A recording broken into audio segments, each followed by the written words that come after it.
अध्यक्ष महोदय, धन्यवाद आपका। सबसे पहले तो मैं सभी माननीय सदस्यों का और विशेषकर उनका जिन्होंने इस डिस्कशन में भाग लिया है उनका हृदय से आभार व्यक्त करना चाहता हूं। श्री मनीष तिवारी जी, श्री राजीव रंजन सिंह जी, डॉक्टर संजीव कुमार जी, डॉक्टर हीना गावित जी, doctor Rajashri Malik ji, Shri DNV Senthil Kumar ji, doctor जी रंजीत रेड्डी जी, डॉक्टर श्रीकांत शिंदे जी, डॉक्टर अमोल राम सिंह कल्ला जी, डॉक्टर ST हसन जी, श्री मलूक नागर जी, डॉक्टर सत्यपाल सिंह जी, श्री हसनैन मसूदी जी, श्रीमती प्रणीत कौर जी, श्री जयदेव गल्ला जी, श्री PP चौधरी जी, श्रीमती अनुप्रिया पटेल जी, श्री सैयद इम्तियाज़ जलील जी, डॉक्टर सुजय राधाकृष्ण विखे पाटिल जी, श्री ET मोहम्मद बशीर जी, श्री हनुमान बेनीवाल जी, श्री अजय मिश्रा जी, श्री मोहम्मद जावेद जी, डॉक्टर संघमित्रा मौर्य जी, श्री कुलदीप राय शर्मा जी, श्री इंद्र हैंग सुब्बा जी। अगर कोई नाम रह गया हो तो मैं क्षमा चाहता हूँ। ये लगभग 26 लोगों ने भाग लिया है डिस्कशन में और मैं देख रहा हूँ कि 26 में से 10 डॉक्टर हैं। कम से कम उनके नाम के आगे डॉक्टर लगा है, शायद एक आध PhD होगा, बाकी तो मैं समझता हूँ कि कुछ एक के बारे में मैं जानता हूँ कि वो मेडिकल डॉक्टर हैं, लेकिन जिनके बारे में एकदम श्योर नहीं हूँ कि वो मेडिकल डॉक्टर हैं, मैं मान के चलता हूँ मेडिकल डॉक्टर ही हैं। चलिए, तो वो एक जो मैंने कम किया था तो 10 की संख्या पे फिर हम पहुँच गए वापस 11 में से 10 जो है तो मैं लगभग पहले 3-4 को छोड़कर सबकी बात सुनने का सौभाग्य मुझे मिला। मैं पहले 3-4 वक्ताओं से जब मैं आया तो डॉक्टर हीना गावित बोल रही थी, शायद चौथे नंबर पर। उनका मैंने वक्तव्य थोड़ा सा सुना। आज प्रधानमंत्री जी ने सभी देश के मुख्यमंत्रियों के साथ एक दिन में वीडियो कॉन्फ्रेंस किया था। कोविड के संदर्भ में वो कंटिन्यूसली करते हैं और शायद ये उनकी आज मैं समझता हूँ 10वीं 12वीं मीटिंग होगी एक साल के अंदर। तो उसी समय पे यहाँ पर ये डिबेट शुरू होना था। मेरे सहयोगी मंत्री यहाँ पर थे, उन्होंने भी मुझे फीडबैक दिया जो मुझसे मेरे आने से पहले वक्ताओं ने बोला। इंडिविजुअल जो कुछ बातें रेज़ की गई है, मेरी कोशिश होगी कि उनका भी मैं स्पेसिफिक्स में जवाब दे दूं, लेकिन जितनी भी समय की सीमा और मर्यादा है उसमें ब्रॉड इश्यूज़ जो यहाँ पर उठाए गए हैं और उनके संदर्भ में जो मैं कहना चाहता हूँ वो मैं आपके बीच में रखने की कोशिश करूँगा और शायद उसमें से बहुत सारी बातों का जवाब आपको मिलेगा और इंडिविजुअली भी जो सबने विषय रखे हैं उनकी भी बातचीत हम करने का प्रयास करेंगे। जो डॉक्टर लोग हैं वो तो जानते हैं कि हेल्थ की डेफिनेशन क्या है। Health is a state of physical, mental, social and spiritual well-being of an individual and it is not merely the absence of disease और इन्फर्मिटी। ये मेरी अपनी डेफिनेशन नहीं है, ये विश्व स्वास्थ्य संगठन की डेफिनेशन है जो सारी जग जाहिर है। और हेल्थ में डॉक्टर लोग इसको शायद ज़्यादा अच्छा अप्रिशिएट कर सकते हैं कि 80% जो है वो हेल्थ जो है वो प्रिवेंशन, प्रमोशन, पॉजिटिव हेल्थ ये है और शायद 20% से ज़्यादा नहीं होता, जिसको थेरेपेटिक्स कहते हैं, जिसको दवा की मदद से, अस्पताल की मदद से, हेल्थ सेंटर की मदद से हम किसी की बीमारी को दूर करते हैं। हमारी सरकार की शुरुआती दौर से हमेशा हेल्थ के प्रति यही होलिस्टिक अप्रोच रही है। और हेल्थ का मतलब खाली अस्पताल खोलना और अस्पताल में दवाई बांटना नहीं है, लेकिन व्यक्ति बीमार ही ना पड़े, इसके लिए सरकार का भी प्रयास होना चाहिए। इस होलिस्टिक अप्रोच पर, इस सोच पर हमारी सरकार काम करती है। और इसी होलिस्टिक अप्रोच के तहत जो बहुत यहाँ पर डिस्कशन हुआ कि ये जो हेल्थ के बारे में कहा गया, उन्होंने अपनी स्पीच में कहा, वाटर को भी उसमें डाल दिया, सैनिटेशन को भी उसमें डाल दिया, न्यूट्रिशन को भी उसमें डाल दिया, आयुष को भी उसमें डाल दिया, हेल्थ रिसर्च को भी उसमें डाल दिया, हेल्थ एंड फैमिली वेलफेयर को भी उसमें डाल दिया। तो बेसिकली हम सब जानते हैं कि इसको आप कैसे भी इसको मेजर कर लीजिए, कैसे भी नाप लीजिए। इस आयुष का कितना इम्पोर्टेंस है, इसके लिए 9 नवंबर 2014 को प्राइम मिनिस्टर ने ये आयुष का एक अलग से डिपार्टमेंट ही यहाँ पर स्थापित किया था, जो अपने आप में इतिहास था इस देश के अंदर। नेशनल आयुष मिशन 2014 में शुरुआती दौर के अंदर जो है उसकी कल्पना की गई थी।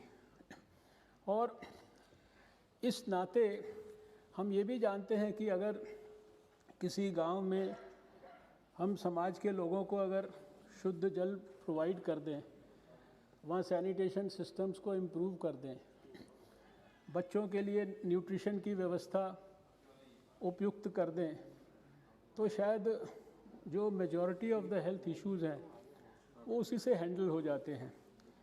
इसलिए इस होलिस्टिक अप्रोच पर, जिसमें कि हमने कहा कि हम हेल्थ एंड वेलबीइंग की बात कर रहे हैं, जो डेफिनेशन के अनुरूप भी है, और जो देश में हमने 1.5 lakh health and wellness centres create करने की बात किया, जिसमें 66,000 से ज़्यादा ऑलरेडी क्रिएट हो चुके हैं, जिसमें से 35,000 हमने कोविड के दौरान फंक्शनल किए हैं सारे देश में। और वो कितना अच्छा काम करते हैं, उनको मैं अभी नागालैंड और मणिपुर में भी, दूर दराज के इलाकों में भी देख के आया कि उस कंसेप्ट के कारण कितना बड़ा लोकल एक हेल्थ का सोशल मूवमेंट वहाँ पर विकसित हो रहा है। ये प्रधानमंत्री जी की सोच को एक प्रकार से नतमस्तक होकर हम लोग प्रणाम करना चाहते हैं। और इस ब्रॉड पैरामीटर के अंतर्गत भी अगर आप सब लोग बात कर रहे हैं, तो 2021 के अंदर 94,452 करोड़ रुपया इस ब्रॉड पैरामीटर के अंदर हेल्थ के बजट में था। और वो 21-22 में, यानी इस साल 94,452 करोड़ से बढ़कर 2,23,846 करोड़ हो गया। यानी जिसको कि 137% का जंप आप लोग। और फिर ये खाली यही नहीं है हेल्थ सेक्टर के अंदर, हेल्थ सेक्टर में बाकी क्या क्या हुआ है उसको भी थोड़ा सा हम समझने की कोशिश करें। जो प्रधानमंत्री आत्मनिर्भर स्वस्थ भारत योजना, जिसके तहत 64,180 करोड़ रुपया इस सब के अलावा है, जो अगले 6 साल के लिए रखा गया है। आपने देखा कि पूरे कोविड में हम लोग टेस्ट, ट्रैक एंड ट्रीट, इसी फार्मूले को लेकर काम करते थे। और अभी आने वाले समय में, भविष्य में कभी भी कोई पेंडेमिक आए, उसके लिए देश आज से फ्यूचर रेडी होना शुरू करे। तो टेस्ट करने के लिए आपने उस बजट स्पीच में सुना है कि इंटीग्रेटेड पब्लिक हेल्थ लैब्स नीचे ब्लॉक लेवल तक क्रिएट करने की बात की गई है। उसी बजट में फील्ड के अंदर क्रिटिकल केयर हॉस्पिटल्स की बात की गई है। और इसी तरह से ट्रेस करने के लिए जो इंटीग्रेटेड हेल्थ इंफॉर्मेशन पोर्टल की बात की गई है, जो लाखों लोगों का सर्वेलेंस कोविड के खिलाफ लड़ाई में हमारे लिए एक प्रकार से इतना सफल रहा और जिसके कारण इतना अच्छी तरह से हम दुनिया के मुकाबले बेहतर ढंग से कोविड कंट्रोल कर पाए। तो फिर जो उसके लिए पॉइंट ऑफ एंट्री सर्वेलेंस पर जो स्ट्रेंथनिंग के लिए जो आपने उसी में सुना 32 एयरपोर्ट्स पर, 11 सी पोर्ट्स पर, लैंड क्रॉसिंग्स पर जो new public health units create होंगी, rural and urban health and wellness centres create होंगे, ये सब उस दिशा में, ये उस बजट के अलावा की चीज़ों की मैं चर्चा कर रहा हूँ। फिर इसी बार पहली बार फाइनेंस कमीशन ने हेल्थ के बारे में एक स्पेशल चैप्टर लिखा, बल्कि 3 चैप्टर्स में, चैप्टर 7, चैप्टर 9 और चैप्टर 10 में हेल्थ के बारे में एक्सक्लूसिवली विशेष उल्लेख किया। और उन्होंने कहा कि जो लोकल रूरल और अर्बन बॉडीज़ हैं उनको भी हेल्थ डिपार्टमेंट जो है, उन्होंने कहा 1,06,000 करोड़ उनके लिए सरकार दे, लेकिन हेल्थ डिपार्टमेंट ने उसको, फाइनेंस डिपार्टमेंट ने 70,000 करोड़ रुपया उसको एक्सेप्ट किया। यानी ये हेल्थ सेक्टर के लिए हमारे कंटिन्यूस एडवोकेसी के कारण फाइनेंस कमीशन से, फाइनेंस मिनिस्ट्री से ये अलग से 70,000 करोड़ रुपया हेल्थ केयर सिस्टम्स की स्ट्रेंथनिंग जो कि लोकल बॉडीज़ के थ्रू होगी, ये अलग से जो है 70,000 करोड़ रुपया है। फिर जैसा मैंने कहा कि आखिर ये वैक्सीन क्या है, ये वैक्सीन प्रिवेंशन के लिए है, हमारे आपके सबके हेल्थ की रक्षा के लिए है, हमारे हेल्थ को सुदृढ़ करने के लिए है। आज सारे देश में दूर दराज के इलाके में भी पूरी वैक्सीन के लिए पूरे पैसे की व्यवस्था, शुरुआती दौर में जब हेल्थ केयर वर्कर्स और दूसरे वर्कर्स को दिया जा रहा था तो पीएम केयर्स फंड से प्रधानमंत्री जी ने व्यवस्था किया। और अभी फाइनेंस मिनिस्टर ने 35,000 करोड़ रुपए की व्यवस्था की, साथ में ये भी कहा कि और भी ज़्यादा अगर ज़रूरत होगी तो हम और भी ज़्यादा करेंगे। ये सब उन सब से अलग है। और फिर न्यूमोकॉकल वैक्सीन का उसमें चर्चा हुआ, जो अभी तक न्यूमोकॉकल वैक्सीन भी आप जानते हैं, न्यूमोकॉकस जो है वो भी हमारे लंग्स को ही प्रभावित करता है। डॉक्टर लोग अप्रिशिएट कर सकते हैं, सिर्फ 5 स्टेट्स में उपलब्ध होती थी, आज सारे देश में न्यूमोकॉकल वैक्सीन जो है उपलब्ध कराने की व्यवस्था की गई। और जो अकेले न्यूमोकॉकल वैक्सीन जो है ये 50,000 से ज़्यादा अंडर 5 बच्चों की मौतों को प्रिवेंट करने में ये बहुत बड़ा योगदान करेगी। तो हमारी अंडर 5 मोर्टालिटी है, दूसरी चीज़ें हैं, वो कितना उसके अंदर इम्प्रूवमेंट होगा। अब आप लोग जो बिल्कुल जो classical regular health and family welfare को जो मिलता है, आप लोग सब उसी के इर्द गिर्द भी घूमते रहे इतनी देर 3 घंटे डिस्कशन में, तो उसको भी अगर करंट देख लेंगे तो करंट ईयर में वो 65,012 करोड़ है और नेक्स्ट ईयर का 71,269 करोड़ है। बहुत लोगों ने हेल्थ रिसर्च के बारे में भी चर्चा की है, तो करंट ईयर में वो 2,100 करोड़ है और नेक्स्ट ईयर का 2,636 करोड़ है ये। और इसके अलावा जो है इस पूरे साल के अंदर सप्लीमेंट्री, यानी जैसे ही ये कोविड आया था 11,400 करोड़ रुपए का कोविड के लिए जो एक्स्ट्रा बजट दिया गया। और नेक्स्ट ईयर के लिए जैसा अभी हमने कहा कि वैक्सीन्स के लिए 35,000 करोड़ रुपए की व्यवस्था की गई। ये आत्मनिर्भर स्वस्थ भारत का बजट ये रेगुलर बजट में नहीं है, जो 64-65 हज़ार की हमने अलग से बात की, ये सब they are over and above the routine budget. और फिर फाइनेंस कमीशन की ग्रांट फॉर हेल्थ अगर आप देखेंगे वो अलग से इसके अलावा 13,192 करोड़ है, वो भी अगर आप उसको इस साल पे भी डिवाइड करेंगे तो वो भी 2-3 हज़ार करोड़ रुपया हो जाती है। तो मेरा ये इसमें कहना है आपसे सबसे। और फिर इसके साथ साथ में आपको एक चीज़ और हमने फिर और डिटेल में विश्लेषण किया कि ये 2014 में हमारी सरकार आई है यहाँ पर जो है, और 2014 से लेकर और आज तक हमारा percentage increase in budget allocation 2014-15 से लेकर 2020-21 के बीच में ये कितना हुआ है, ये हुआ है 95.99%। यानी 2014 के अंदर सारा मिला के अगर जो टोटल था ये सब चीज़ों का, तो वो था 39,237 करोड़ और अभी है 76,901 crore, which is an increase of 95.99%। फिर expenditure on health as percentage of GDP, आप कई लोगों ने परसेंटेज ऑफ जीडीपी की भी बात की है यहाँ पे।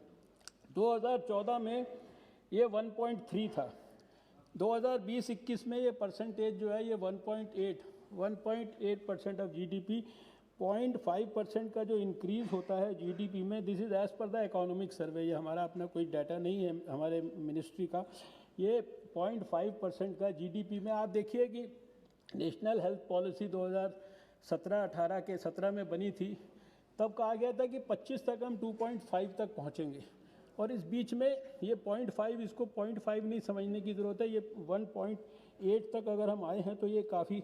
इसी तरह से जो एक्सपेंडिचर ऑन कैपेक्स है, कैपिटल एंड जीआईए कैपिटल, ये 14-15 में अगर ये 6553 करोड़ था तो अब ये 12,067 करोड़, यानी ये भी इंक्रीज ड्यूरिंग दिस पीरियड 84.14% है।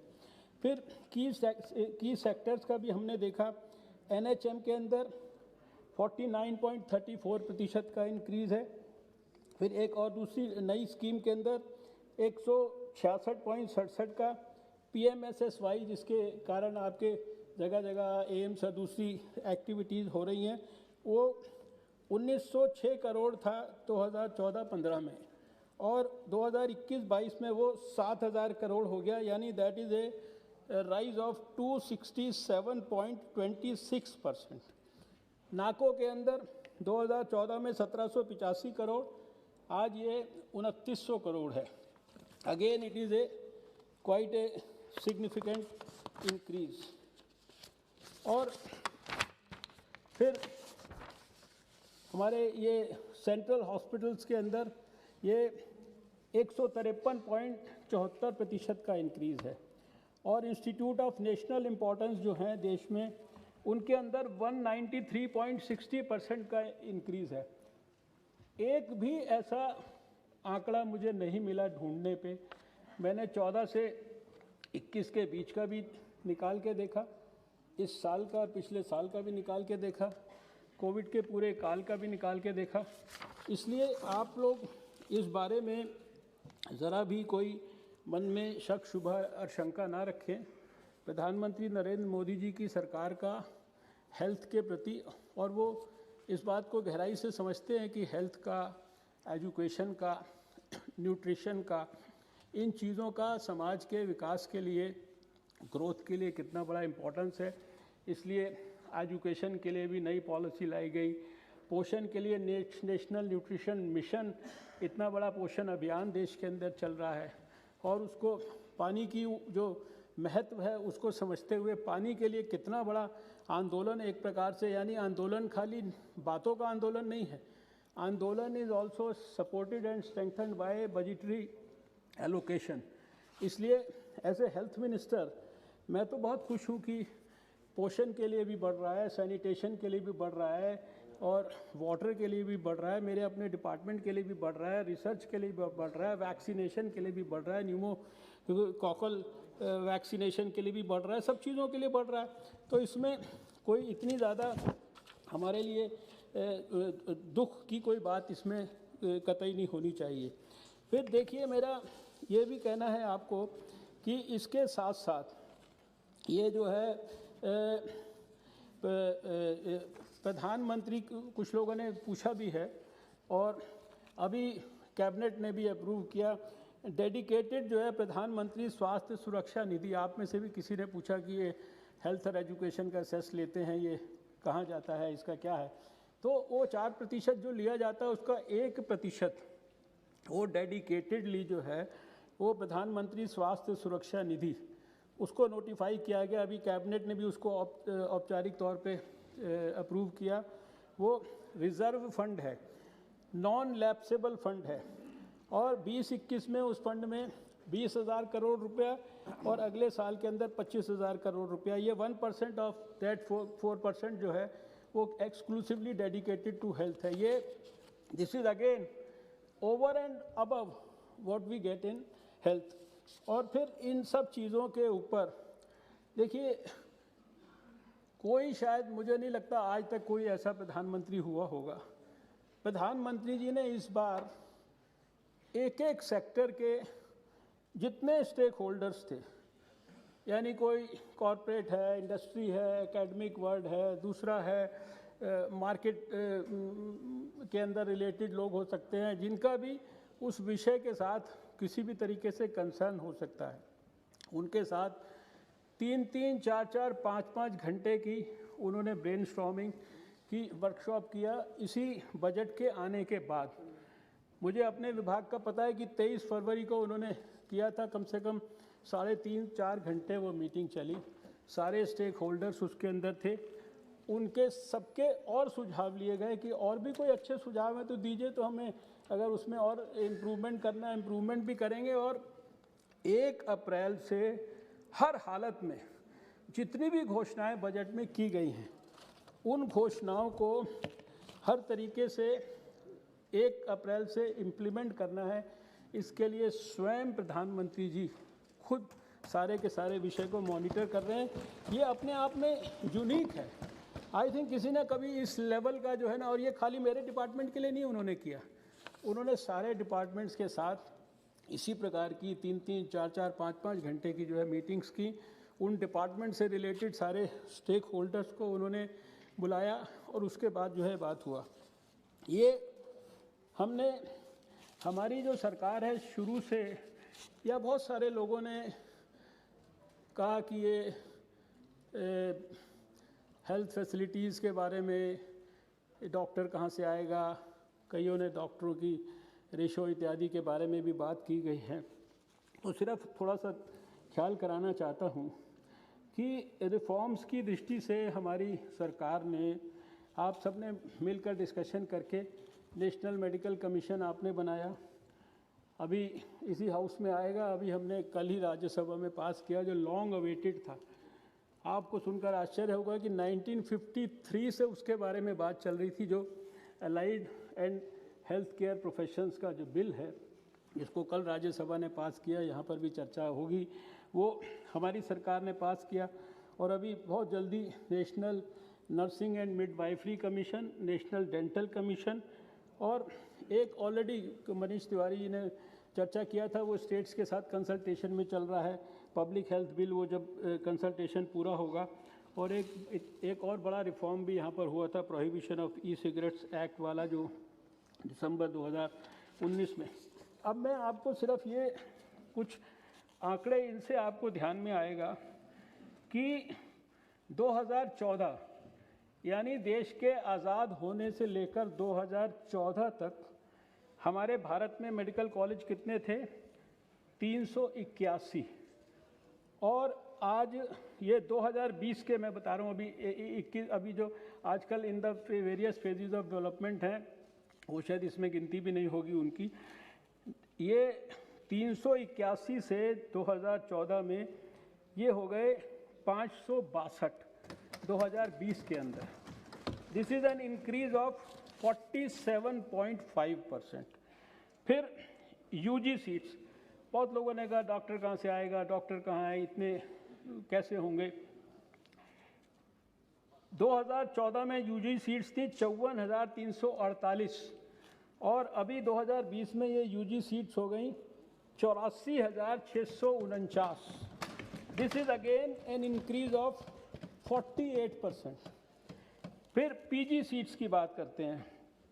पीजी सीट्स 2014 में, यानी जो 2014 की जो सीट्स हैं वो 1947 से लेकर 2014 तक की हैं। ये आप ध्यान करिएगा कि वो उतने, जो 70 साल की लगभग जर्नी है, 65-70 साल की, उसके अंदर उस लेवल तक हम पहुँचे थे। और अभी वहाँ से हम 6 साल में प्रधानमंत्री जी के नेतृत्व में कहाँ पहुँचे हैं। पीजी सीट्स 30,191 से 54,275। This is again an increase of 79% in PG seats. PG के कोर्सेज को मैं जानता हूँ शुरू करना और भी ज़्यादा कठिन होता है। मेडिकल कॉलेज खोलना तो फिर भी एक प्रकार की प्रक्रिया है, लेकिन उसमें पीजी का कोर्स स्टार्ट करने के लिए और बहुत सारी व्यवस्थाएं करनी पड़ती हैं। और ये आप सब जानते हैं कि ये, इसके साथ साथ जितने इसमें दूसरे रिफॉर्म हुए, 2016 के अंदर जो है one nation one merit, NEET examination जो है वो नीचे से ऊपर तक हर जगह पे एक सिंगल एग्जामिनेशन जो है वो एंट्री के लिए, मेडिकल कॉलेज में एंट्री के लिए, पीजी कोर्स में एडमिशन के लिए, सुपर स्पेशलिटी कोर्स में एडमिशन के लिए, फिर जितनी भी रेगुलेशंस थे उनमें इतनी ज़्यादा स्ट्रीमलाइनिंग किया नेशनल मेडिकल कमीशन की हेल्प से। हमारी सरकार ने उसके पहले जो बोर्ड ऑफ गवर्नर्स था, जो मिनिमम स्टैंडर्ड्स जो रिक्वायरमेंट था एस्टैब्लिशमेंट ऑफ मेडिकल कॉलेजेस का, और उसके कारण अभी एक एट द मोमेंट 14 से लेकर 2021 के बीच में 157 मेडिकल कॉलेजेस देश में विभिन्न स्टेजेस ऑफ डेवलपमेंट के अंदर हैं। और अभी इसके साथ साथ 8 डिसिप्लिन्स के अंदर जो है ये नया जो हमारा नेशनल बोर्ड ऑफ एग्जामिनेशंस है उसमें नए डिप्लोमा कोर्सेज स्टार्ट हो रहे हैं। एक डिस्ट्रिक्ट रेजिडेंसी स्कीम जिसमें कि जो पोस्ट ग्रेजुएशन करते हुए रेजिडेंट जो है, क्योंकि कई लोगों ने ये इशू उठाया वहाँ डॉक्टर नहीं मिलता है, दूसरी चीज़ें नहीं मिलती, हमारी सरकार ने ही जो है इसको ये इसी साल से इम्प्लीमेंट होने वाला है कि 3 महीने के लिए जो पीजी का जो मेडिकल स्टूडेंट है वो कंपलसरीली डिस्ट्रिक्ट हॉस्पिटल में जाकर जो है वो काम करेगा। और ये एक प्रकार से मोटा मोटा इसके लिए। फिर देखिए जो बार बार आपने सुना कि ये प्रधानमंत्री आत्मनिर्भर स्वस्थ अभियान इत्यादि, आप सब जानते हैं कि वैक्सीन्स के बारे में मुझे कहने की ज़रूरत नहीं। भारत आज किस स्थान पर पहुंच गया है। अभी कुछ लोगों ने वैक्सीन्स के बारे में कहा कि बहुत, शायद मनीष तिवारी जी का मैंने बाद में पढ़ा कि स्लो है। अभी जब कल आज का सुबह का फिगर था उसमें 21 लाख था, कल वाला जो फिगर था उसमें 30 लाख से ऊपर था। तो जिस दिन 30 लाख हुआ था उस दिन, जिस दिन हमारा 3 मिलियन के ऊपर था, उस दिन दुनिया के अंदर, पूरी दुनिया के अंदर शायद 8 मिलियन के करीब था। पूरे दुनिया के वैक्सीनेशन का 36% जो है वो भारत के अंदर हुआ। और जिसको भी वैक्सीन, यानी आज भी 3.5 करोड़ वैक्सीन लग चुकी हैं, कल भी 21 लाख वैक्सीन लगी। और ये जो हमारा 60+ का जो ग्रुप है इसमें 1 करोड़ हम 15 दिन के अंदर पहुंच गए। और 5.94 करोड़ 73 कंट्रीज़ को हम भेज रहे हैं। ये कई लोगों ने ये इशू रेज़ किया कि दुनिया को बांट रहे हैं देश को। मैंने कल राज्यसभा में भी कहा था कि भारत के लोगों की वैक्सीन की ज़रूरत के एक्सपेंस पर कहीं दुनिया के किसी भी देश को जो है वैक्सीन नहीं दी जा रही। हर लेवल पे बहुत सीनियर एक्सपर्ट्स और सारे लोग मिल के और एक बैलेंस उन्होंने स्ट्राइक किया, जिसमें कि भारत की जो सोच है कि हमारे लिए सारा संसार एक परिवार है। और हमेशा से हम लोग ये मानते हैं कि टेक्नोलॉजी लोकल हो सकती है, लेकिन साइंस जो होती है वो ग्लोबल होती है। उसका जो बेनिफिट है, उसका जो आउटकम है, उसका लाभ जो है वो सारी मानवता को मिलना चाहिए। और उसके कारण आप देख रहे हैं कि कोई भारत में जिसको आज जिस क्राइटेरिया के हिसाब से वैक्सीन देना है, और क्राइटेरिया को वैज्ञानिक दृष्टिकोण से जो है बनाया गया है, सारे दुनिया के एक्सपर्ट्स, विश्व स्वास्थ्य संगठन, उनकी सबकी अप्रोच को अध्ययन करने के बाद बनाया गया है। तो उसके हिसाब से तो वैक्सीन्स के बारे में आपने देखा कि हमारी अपनी, वेंटिलेटर्स के बारे में, पीपीई किट्स और N95 मास्क और जो डायग्नोस्टिक किट्स थे, इन सब के बारे में जो मार्च का महीना आप ख्याल करिए कि चारों तरफ किस प्रकार का शोर मचता था। और देखते ही देखते हम लोग सब आत्मनिर्भर हो गए, इतने आत्मनिर्भर हो गए कि वैक्सीन जो है वो ये सारी चीज़ें जो है बाहर एक्सपोर्ट करने की स्थिति में आ गए। और अभी जो है ये करीब जो डायग्नोस्टिक किट्स हैं जो शायद 1,500-2 हज़ार रुपये की आती थी, अब वो 50-100 रुपये तक जो है उनकी कीमत भी इतनी कम हो गई। एक लेबॉर्ट्री से यात्रा शुरू की थी और ये वही टेस्ट है जो 2012 के अंदर इस वायरस की किसी भी प्रकार की टेस्टिंग करने के लिए उसका स्वैब हवाई जहाज में अमेरिका के अंदर centre for disease control Atlanta के अंदर जाता था, वहाँ से टेस्ट होके आता था। और उस एक लैब से आज जो है, आज सुबह 2416 लैब्स जो हैं उन तक हम पहुंच गए हैं। हमारे सारे वायरसेस को दुनिया में सबसे पहले आइसोलेट करने का काम, बाद में म्यूटेंट को आइसोलेट करने का काम, और पूरे दौरान थ्रू आउट हमारी जो कलकत्ता में कल्याणी में लैब है बायोटेक्नोलॉजी की, वहाँ पे हम मई जून के अंदर जीनोम सीक्वेंसिंग कर रहे थे। आज 7-8 हज़ार जीनोम सीक्वेंसिंग तब से अब तक हम लोग कर चुके हैं, और अब एक जीनोम सीक्वेंसिंग के लिए कंसोर्टियम बना दिया गया है। देश में हमारी कई सारी लैब्स मिलकर, और उसका NCDC जो है उसका नोडल पॉइंट है। और इसी तरीके से जो है सारे जो ऑक्सीजन के लिए देश भर में इस लेवल तक उसको देश को जो है आत्मनिर्भर हम लोगों ने बनाया है कि जो ये जो dedicated pressure swing adsorption oxygen generation plants होते हैं, यानी जहां एक तरफ 1 लाख ऑक्सीजन सिलेंडर्स देश भर के सरकारों को दिए, उसके साथ साथ ये भी सुनिश्चित किया कि अस्पतालों में ऑक्सीजन जनरेशन के प्लांट्स लगकर वो कैपेसिटी विकसित हो जाए। और अभी जो सारा टोटल जो कैपेसिटी बनाई है तो शायद 45,804 मैट्रिक टन पर डे, उसकी इसमें डिटेल्स में नहीं जाते कि, लेकिन ये उदाहरण दिए कुछ मैंने कि किस प्रकार से आत्मनिर्भरता।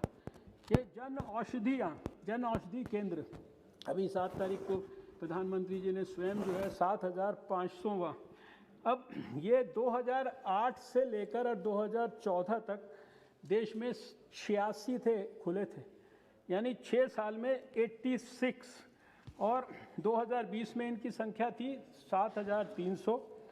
अभी 7 मार्च 2021 को प्रधानमंत्री जी ने 7,500वां 75वां किया। हमारा टारगेट है 2024 के अंदर इसको हम 10,000 करना चाहते हैं। और इसके कारण जो 2013-14 में इन जन औषधि स्टोर्स पर सेल 7.29 करोड़ होती थी केवल, वो आज 2020-21 में 600 करोड़ की सेल इन जन औषधि केंद्रों पर है। और इन पे 1449 मेडिसिन्स और 204 सर्जिकल आइटम्स, जिसको भी आगे हमारा टारगेट है 2024 तक हम 2000 मेडिसिन्स और 300 सर्जिकल आइटम्स तक इसको पहुंचाना चाहते हैं। और 50% से लेकर और 80-90% तक इनमें जेनरिक मेडिसिन्स के अंदर जो है इसके कमी आती है। और हर महीने जो है कम से कम 1 करोड़ से लेकर और 1.25 करोड़ रुपए तक लोगों का जो सेविंग होती है, पूरे सिटीजन्स की टोटल सेविंग को जोड़े 3,600 करोड़ रुपया। और बहुत सारे लोग तो देश में इसको प्रधानमंत्री की दुकान बोलते हैं, मेडिसिन की जगह मोडिसिन बोलते हैं लोग जो है। ये सारा कुछ जो है ये भारत सरकार ने प्रधानमंत्री जी के नेतृत्व में इस सारे काम को बहुत पैशन के साथ किया है। हमने 4.10 करोड़, अभी यहाँ बीच में किसी ने महाराष्ट्र वगैरह के व्यक्ति ने बोला, ये कई सरकारें 4-5 महीने बाद हमको बोलती थी हमको N95 मास्क, हमको PPE किट नहीं दीजिए क्योंकि हमारे पास रखने की जगह नहीं है। ये पूरे सारे देश की ये स्थिति थी।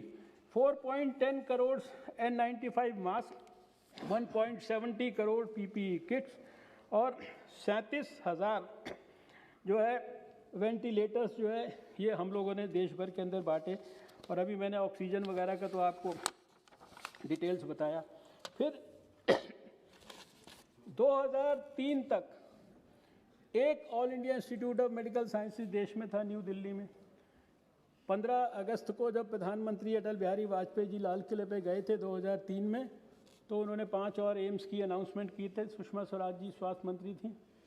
और 2014 तक ये 1+1 तो था ही, 5 और धीरे करके विकसित हो रहे थे। उसमें से भी उस 5 में से भी जो उस समय उन्होंने, क्योंकि उनकी सरकार थोड़े समय के बाद 4-6 महीने बाद चली गई, लेकिन वो आने वाले लोगों को आगे बढ़ाना था। तो अभी 2014 के बाद जो संख्या 6 तक पहुंची थी, जिसमें 6 भी वो पूरी तरह से डेवलप नहीं हुए थे, उस संख्या को आज 22 तक हम लोगों ने पहुंचा दिया है। और इस 22 में से 7 जो नए एम्स हैं उनमें MBBS की क्लासेस और OPD सर्विसेज, यानी रायबरेली में, गोरखपुर में, मंगलगिरी में, नागपुर में, कल्याणी में, भटिंडा में, बीबी नगर में, यहाँ पे MBBS प्लस OPD। और इसी तरह 5 नए एम्स जो देवघर, बिलासपुर, गुवाहाटी, राजकोट और जम्मू में है, वहाँ MBBS क्लासेस भी शुरू हो गई हैं। इसके अलावा उसी 15 अगस्त को 2003 में अटल जी ने जो प्रधानमंत्री स्वास्थ्य सुरक्षा योजना घोषित की थी, उसमें 75 मेडिकल कॉलेजेस को अंदर सुपर स्पेशलिटी अस्पताल, ट्रॉमा सेंटर और ये सारी चीज़ों के कारण उनको और अपग्रेड करना, उनको कहा था कि एम्स लाइक इंस्टीट्यूशंस, ये नाम उसको दिया गया था। वो जो घोषणा उस समय होकर उसको भी इम्प्लीमेंट करने का जो काम है, ये सारा का सारा हम लोगों ने इस 6 से 7 साल में किया है, जिसमें कि ये 75 के 75 तय होके अलग अलग फेजेस में 75 प्रोजेक्ट्स अपग्रेडेशन के, जिसमें से 48 प्रोजेक्ट्स जो है वो इस 6 साल में हम लोग कंप्लीट कर चुके हैं। ये इस प्रकार की इसकी स्थिति है। अभी जो सर्वेलेंस के बारे में, जो सारे देश के बारे में बात हुई, तो मैं जो इसमें एक बहुत बड़ा की role national centre for disease control Delhi ने इसके अंदर निभाया। एक समय में देश में 8-8, 10-10 लाख लोगों का सर्वेलेंस, उसको सारे देश भर में रैपिड रिस्पांस टीम, सर्वेलेंस की टीम, डिस्ट्रिक्ट लेवल पर, सब लेवल से हो रहा था। तो अब ये जो NCDC का इंटीग्रेटेड सर्वेलेंस प्रोग्राम है, it is going to cover all the districts now through an IT network for weekly data on outbreak prone 18 disease. आप जानते हैं कि 2014 में इबोला का, जीका वायरस का 18-19 में, निपा वायरस का आउटब्रेक केरला में हुआ 18 में, 19 में, ये सारे के सारे 2 हफ्ते के अंदर अंदर इनको कंटेन किया इसी NCDC ने। और अभी इसका हमारा एक डिटेल्ड प्लान है जिसमें इंटीग्रेटेड हेल्थ इंफॉर्मेशन पोर्टल, जो कि 2019 में लॉन्च हुआ था, अब इसको आगे 7 स्टेट्स में, और इसके साथ साथ जो है ये 30 NCDC की ब्रांचेस ये सारे देश में अप्रूव कर दी गई हैं जो सेटअप होंगी। Surveillance through establishment of 5 regional centres, 20 metropolitan surveillance units, और इसके साथ साथ एक BSL 4 यानी बायो सेफ्टी लैब 4 और 10 BSL 3 labs, bio safety lab 3, जो कि अर्ली डिटेक्शन और इसके लिए सर्वेलेंस के लिए। मेरे पास तो शहरों के नाम इत्यादि भी हैं, लेकिन शहरों के नाम मैं बोलूँगा कहाँ कहाँ है तो कुछ लोग नाराज़ हो जाएंगे, कुछ लोग खुश हो जाएंगे, लेकिन वो क्राइटेरिया वो उसको साइंटिफिक आधार पर वो लोग, वैज्ञानिक लोग तय करते हैं। और इसी तरह से सारे देश में इंटीग्रेटेड हेल्थ इंफॉर्मेशन पोर्टल, इसको एक्सपेंड किया जा रहा है। और जैसा मैंने कहा कि जीनोम सीक्वेंसिंग के लिए Indian consortium of 10 labs from NCDC, ICMR, CSIR, DBT and DST with NCDC as the national nodal unit। और इसमें जैसा अभी मैंने कहा था पहले कि 7000 से ज़्यादा होल जीनोम सीक्वेंस वगैरह ये इन 10 लेबॉर्ट्रीज़ के थ्रू हो चुके हैं। CGHS 2014 तक CGHS की जो डिस्पेंसरीज़ के माध्यम से जो सेवा थी वो देश में 25 सिटीज़ के अंदर थी 2014 तक, और CGHS की लगभग स्थापना शायद 54 के आसपास हुई थी, अर्ली 50s में हुई थी। और अभी हमारे 74 सिटीज़ के अंदर ये इस 6 साल में हो चुकी है। और हमारे फाइनेंस मिनिस्टर यहाँ पर हैं, हमारे कई सिटीज़ का जो है वो ऑलरेडी फाइनेंस में वो आता है जाता है, तो वो भी आपके पास अवेटेड है। तो आई थिंक जैसे ही वहाँ से क्लियरेंस मिलेगा तो many more cities are going to be added to this list of 74।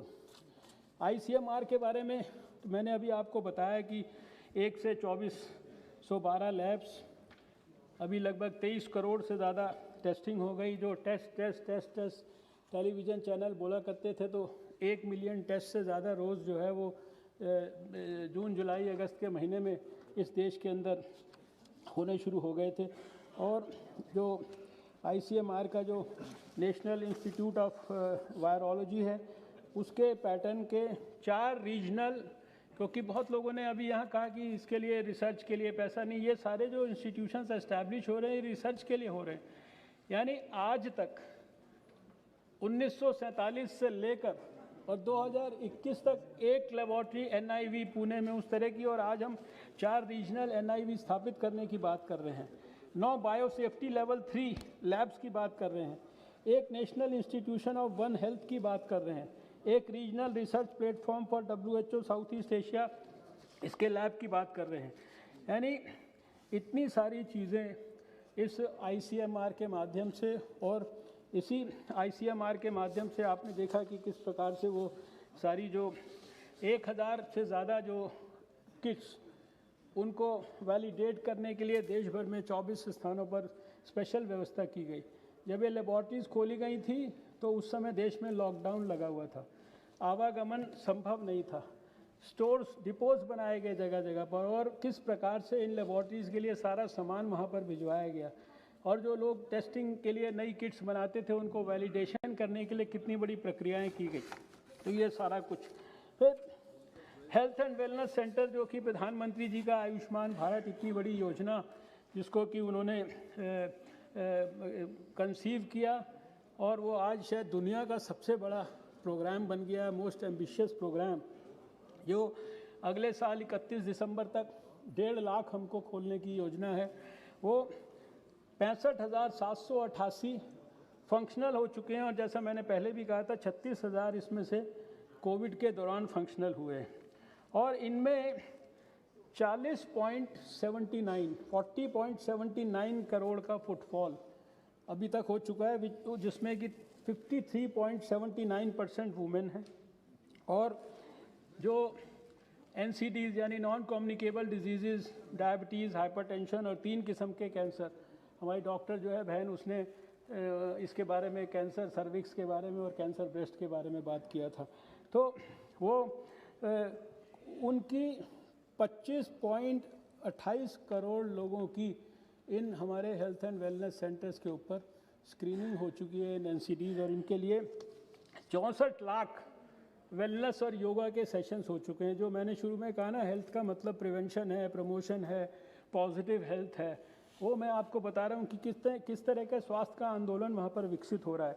64 lakh, और इसके साथ साथ इन सेंटर्स के ऊपर फ्री ड्रग्स और फ्री डायग्नोस्टिक्स, ये सर्विसेज, यानी छोटी जगह पे 105 मेडिसिन और 14 डायग्नोस्टिक टेस्ट, और जो PHC लेवल पे 172 ड्रग्स और 62 डायग्नोस्टिक टेस्ट, ये सारी की सारी। और इसके अलावा ओरल हेल्थ से लेकर ENT का हेल्थ, इसका आइज़ का हेल्थ, प्रेगनेंसी का हेल्थ, बच्चे का हेल्थ, इन्फेंट का हेल्थ, डिलीवरी का हेल्थ, कॉन्ट्रासेप्टिव से जुड़ा हुआ हेल्थ, इमरजेंसी मेडिकल सर्विसेज, ये सारी चीज़ें 10 कम से कम पैरामीटर्स हैं जिनके ऊपर in health and wellness centres के ऊपर काम हो रहा है, जो कि वहाँ, और ये खाली मैंने जैसा कहा कि मैं नागालैंड तक के अंदर बिल्कुल north eastern part of north east, वहाँ पर देख के आया हेल्थ एंड वेलनेस सेंटर को विज़िट करके कि कितनी गंभीरता से और गहराई से वहाँ पर प्राइमरी हेल्थ सेंटर पर भी काम होता है, उस जगह पर भी जो है। इसी तरह से ये जो आयुष्मान भारत का जो दूसरा कंपोनेंट है, हम सब जानते हैं कि उसमें कितने 14.35 करोड़ लोगों को कार्ड डिस्ट्रीब्यूट हो चुका है, 1.69 करोड़ हॉस्पिटल एडमिशन्स हो चुके हैं, यानी 10.74 करोड़ फैमिलीज़ के लिए ये ऐतिहासिक योजना शुरू हुई थी। देश के 24,000 अस्पतालों में, जिसमें स्टेट ऑफ द आर्ट अस्पताल, सरकारी, प्राइवेट, कहीं पैदा हो, कहीं काम करते हो, कहीं रहते हो, कहीं बीमार पड़ जाओ, कहीं पर भी किसी भी अस्पताल में घुस सकते हो। ऐसी पोर्टेबिलिटी की स्कीम पूरे दुनिया में शायद नहीं होगी जो प्रधानमंत्री जी के नेतृत्व में बनी है, और अभूतपूर्व सफलता उसको मिल रही है। इन अस्पतालों के एडमिशन्स के अंदर के थ्रू 20,960 करोड़ रुपया जो है इन 1.69 करोड़ एडमिशन्स पर गरीब लोगों के लिए जो है उपलब्ध हो चुका है। ये हमने खाली ये जो सर्विसेज का एक्सपेंशन नहीं किया है, इनके ऊपर क्वालिटी कंट्रोल के लिए भी सरकार ने जो है जैसे कायाकल्प योजना बनाई है, जिसमें कि कायाकल्प अवार्ड दिया जाता है, और अभी तक 17,518 हेल्थ फैसिलिटीज़ जो हैं वो 2015 में ये स्कीम लॉन्च की गई थी और तब से 17,518 लोगों को यानी फैसिलिटीज़ को कायाकल्प अवार्ड मिल चुका है। नेशनल क्वालिटी एश्योरेंस स्टैंडर्ड्स के अंतर्गत 3,133 जो है फैसिलिटीज़ जो है इसके अंदर सर्टिफाई हो चुके हैं। और एक हमारी इसी तरह से योजना है जो हम इंश्योर कर रहे हैं कि जो हमारे मैटरनिटी जो सेंटर्स पर जो लेबर रूम्स हैं उनके स्टैंडर्ड्स को भी मेंटेन किया जाए, उनको भी जो है देखा जाए ठीक प्रकार से। तो उसके लिए लक्ष्य करके स्कीम है जिसमें 286 लेबर रूम्स और 247 मैटरनिटी ऑपरेशन थिएटर्स उनको सर्टिफाई उनको कर दिया गया है। जो नेशनल हेल्थ मिशन की हमारी स्कीम है इसमें भी हमने बड़े रिफॉर्म्स किए हैं, यानी इसमें performance based incentives to states and UTs under the national health mission. जो अच्छा काम करेगा, परफॉर्म बेटर करेगा, उसको एडिशनल सेंट्रल असिस्टेंस मिलेगी और इसको भी 10% से 20% 2018-19 में कर दिया गया है। और 3,266 करोड़ रुपया इसमें जो है 23 स्टेट्स को 2019-20 में खाली डिस्ट्रीब्यूट किया गया बिकॉज ऑफ इंश्योरिंग कि उनकी परफॉर्मेंस थी अच्छी, इसलिए उनको जो है ये इंसेंटिव दिया गया। इसी प्रकार से ये स्कीम्स हैं। और फिर आप सब जानते हैं कि 15 अगस्त को प्रधानमंत्री जी ने नेशनल डिजिटल हेल्थ मिशन जो अपने आप में बहुत बड़ा, वैसे तो इतनी चीज़ें डिजिटल इस देश में, डिजिटल इंडिया का तो शायद शुरुआती पहले दूसरे कैबिनेट नोट में डिजिटल इंडिया का कैबिनेट नोट था। हमारे कैबिनेट कुलीग्स को याद होगा 2014 में जब साउथ ब्लॉक के अंदर कैबिनेट की मीटिंग्स होती थी और वो नेशनल डिजिटल हेल्थ मिशन उसमें भी ऑलरेडी 6 यूनियन टेरिटरीज़ में, अंडमान निकोबार में, आइलैंड्स में, चंडीगढ़ में, दादर नगर हवेली में, दमन एंड दीव में, लद्दाख में, लक्षद्वीप में, पुडुचेरी में, ये सब जगह पर शुरू हो चुका है। और 45,34,304 जो हेल्थ आईडी जो है क्रिएट हो चुके हैं, जिसमें कि 9,90,769 हेल्थ आईडीज़ यूटीज़ वगैरह में है, which is about 27% of the population. इसके भी बहुत सारे डिटेल्स हैं। तो this scheme is also working well. इसके साथ साथ हम लोगों ने जो फूड के कंटेक्स्ट में लोगों को अच्छा फूड मिले और इसके बारे में जो FSSAI है उसके बहुत सारे जो रेगुलेशंस हैं फूड सेफ्टी स्टैंडर्ड्स के बारे में, खासकर बच्चों के लिए 50 मीटर के फासले पर उनको जंक फूड कोई ना बेच पाए, उसके लिए रेगुलेशंस हैं। जो हमारा मस्टर्ड ऑयल है, प्योर मस्टर्ड ऑयल उनको मिल पाए, उसमें कोई किसी किस्म की ब्लेंडिंग ना हो। जो ट्रांस फैट्स हैं उसका जो है जनवरी 2022 तक का समय रखा गया है कि वो 2% से ज़्यादा नहीं होना चाहिए। यानी काफ़ी सारे इसमें रिफॉर्म्स इस FSSAI में किए हैं। फिर इसी तरह से जो ड्रग रेगुलेशंस हैं इसमें clinical trial rules 2019, medical devices rules 2017 और ई-गवर्नेंस के लिए सुगम पोर्टल। आज जो आपने देखा कि इतने और ये सारी चीज़ों को ग्लोबल स्टैंडर्ड्स के साथ मैच करके किया गया है, ताकि अभी आपने देखा कि वैक्सीन्स और इन सब चीज़ों के अंदर और जो कोविड का जो इमरजेंसी आया तो ड्रग्स को जो अप्रूवल्स वगैरह मिलने के लिए जो उसको सारी चीज़ों को स्ट्रीमलाइन, क्योंकि हम लोगों ने रूल्स के तहत किया था, अगर रूल्स के तहत स्ट्रीमलाइंड ना होते तो शायद ये सारी चीज़ें इतने सुगम ढंग से ना हो पाती। तो ये काफ़ी बड़े पैमाने पे national programme for cancer and cardiovascular disease and strokes, 19 state cancer institutes, 20 tertiary care cancer centres, oncology in every AIIMS, also जितने PMSSY के इंस्टीट्यूशंस हैं उसमें upgraded. National cancer institute at Jhajjar जिसको प्राइम मिनिस्टर ने इनॉग्रेट किया था, स्टेट ऑफ द आर्ट, कभी मरीज़ की तरह नहीं, वैसे कभी आप जाकर देखिए झज्जर के अंदर, वो शायद इतना शानदार इंस्टीट्यूशन आपको कैंसर का। और इसी पैटर्न पर Chittaranjan national cancer institute Kolkata में, जो कि बहुत जल्दी शायद चुनावों के बाद उसको इनॉग्रेट करने का मौका हम लोगों को सबको मिलेगा। ये नेशनल ये कैंसर के ऊपर। फिर इसी तरह से health care for the elderly के लिए हमारे सारे के सारे 718 डिस्ट्रिक्ट्स में ये प्रोग्राम देश में लॉन्च कर चुके हैं। 2 national centres for ageing at AIIMS Delhi. 6 बजे ठीक ख़त्म कर दूंगा सर। नहीं, उन्होंने कहा ना, नहीं उन्होंने बता रखा है सर मुझे, मैं 6 बजे सारे कागज़ इधर उधर कर दूंगा। अभी 4 मिनट है ना, मैं जल्दी जल्दी बोलता हूँ sir. 2 national centres for ageing at AIIMS Delhi and MMC Chennai, और 19 मेडिकल कॉलेजेस 18 स्टेट्स में ये रीजनल जीरियाट्रिक सेंटर्स। सर इसी तरह से अभी किसी ने डायलिसिस की भी बात की थी, जम्मू कश्मीर के बारे में भी की थी, उसके भी डिटेल्स मेरे पास ये सारे जो आपके जवाब तो ये हैं, लेकिन अभी समय नहीं है।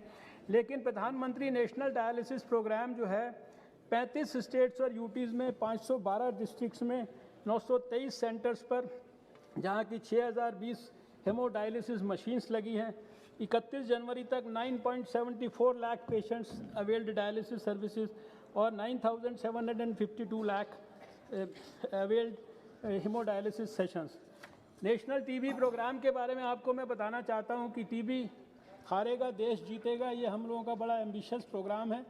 टीबी मुक्त भारत के लिए जन आंदोलन हम विकसित करने की कोशिश कर रहे हैं। प्रधानमंत्री जी का इसके लिए विशेष आशीर्वाद है, उनका विशेष इसके बारे में कमिटमेंट है। 2014 में देश में टीबी के 13 लाख मिसिंग केसेस होते थे और अब 2019 में ये संख्या 2.4 लाख रह गई है, 13 लाख से इतनी रह गई है। और 1000 करोड़ रुपए हमने न्यूट्रिशनल सपोर्ट के लिए 41 लाख टीबी पेशेंट्स को डायरेक्ट बैंक ट्रांसफ़र करके भेजा है। और जो advanced molecular diagnostic TB labs होती हैं, CBNet और TrueNet मशीन जिनको बोलते हैं, ये 40 थी सिर्फ 2014 में, और अब 2020 में ये 3147 हैं, जो कि सारे देश के सारे डिस्ट्रिक्ट्स इसके कारण कवर होते हैं, जो कि और इसी तरह से जो प्राइवेट सेक्टर के जो मरीज़ उनका नोटिफिकेशन होता है वो भी 5 टाइम्स बढ़ गया है। लेप्रोसी प्रोग्राम जिसके लिए प्राइम मिनिस्टर साहब का हमारे बहुत बड़ा उनका वो हृदय से उसके बारे में कहते हैं कि लेप्रोसी को एलिमिनेट करना है।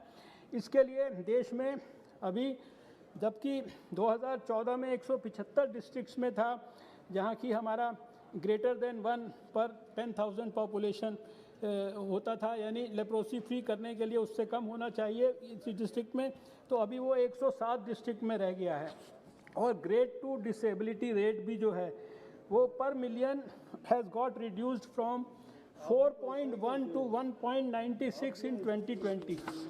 काला आज़ार के बारे में मैं कहना चाहता हूँ, ये बिहार के लोगों के लिए, आसपास के जो 2-3 स्टेट्स हैं उनके लिए, हमारे यानी एंडेमिक ब्लॉक्स यानी मोर देन 1 केस पर 10,000 पॉपुलेशन, ये 2014 में 241 ब्लॉक्स में था ये देश में, और अभी it has got reduced to only in 16 blocks in the country. धन्यवाद मंत्री। इसी तरह से सर एक लाइन मुझे और बोलने दें, बस सिर्फ एक लाइन, सिर्फ एक लाइन सर।